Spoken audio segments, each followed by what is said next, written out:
আসসালামু আলাইকুম। ৫,৪১১ ব্রেকআউট করে ক্লোজ করতে পারলে তখন আমরা ভালোর আশা করতে পারি, অর্থাৎ উপরের দিকে মার্কেট আস্তে আস্তে যাবে, কিন্তু এর আগে এইটা ভাবা যাবে না। এখন এইটা হইতেও কিছু সময় লাগে, যার কারণে আমি ক্যান্ডেলের চেহারা কেমন হইলো এবং তার অবস্থানটা কেমন সেটি নিয়েও কিন্তু প্রতিদিনই খুব গুরুত্ব সহকারে প্রথমে আলোচনা করি, এরপরে হিস্টোগ্রামের বারটা, যেহেতু এই দুইটা অতি টাইমে টাইমে আপডেট হয়। কিন্তু রেজিস্ট্যান্স ব্রেকআউট বা দুইটা ইন্ডিকেটর নিয়ে আমি যে আলোচনা করি, মুভিং অ্যাভারেজ 14 দিন এবং ম্যাকডি, এই দুইটা তো বাই সিগন্যাল বা সেল সিগন্যাল যেটাই বলেন না কেন, আসতে তো কিছু সময় লাগে।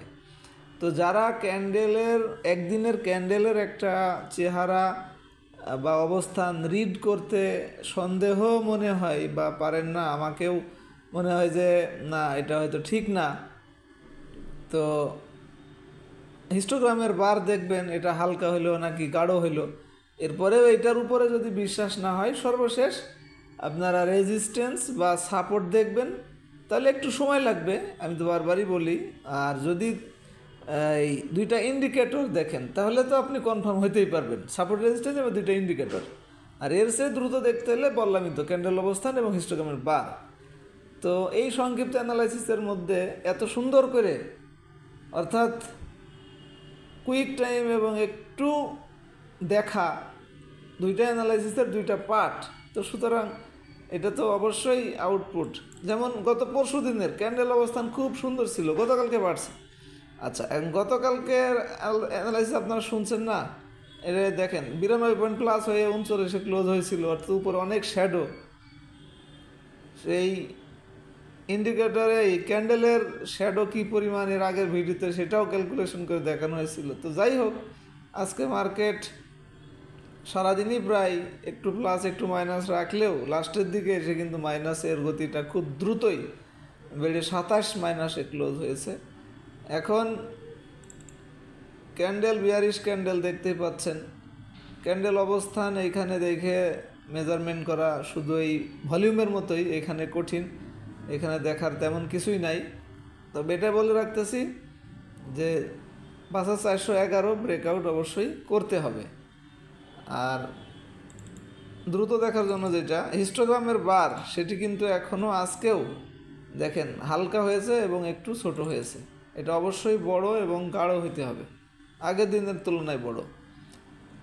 এই দুটো হলো দ্রুত বোঝার জন্য। এর চেয়ে যদি আপনি একটু বুঝতে চান, তাহলে এই যে সাপোর্টটা, অর্থাৎ এই সাপোর্টটা যদি আপনি দেখেন ৫,২৬৫, বা এইটার লো যদি ধরেন ৫,২৬৫, এইটার নিচে আসলে তখন কিন্তু এটা খারাপ হয়ে যাবে, এই সাপোর্টটা ভাঙলে। আর মুভিং অ্যাভারেজ ইন্ডিকেটর যদি সেল সিগন্যাল দিয়ে দেয় তখনও খারাপ হয়ে যাবে। অর্থাৎ এখন এটার ভ্যালু অবস্থান করতেছে ৫,২৬৭, আর মার্কেটের প্রাইস ৫,৩২৮। অর্থাৎ এই মার্কেটের প্রাইসটা এই ভ্যালুটার নিচে চলে আসলে তখন এই মুভিং অ্যাভারেজ 14 দিন ইন্ডিকেটর অনুযায়ী সেল সিগন্যাল হয়ে যাবে।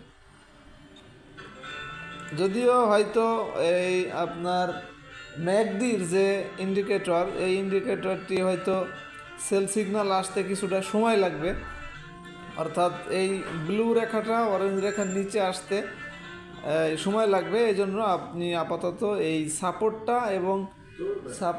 এবং এই মুভিং অ্যাভারেজের ভ্যালুটার দিকে খেয়াল রাখতে পারেন, যদি হিস্টোগ্রামের বার এবং ক্যান্ডেল তার অবস্থান সম্পর্কে আপনার কোনো ডাউট থাকে। আশা করি বুঝতে পেরেছেন।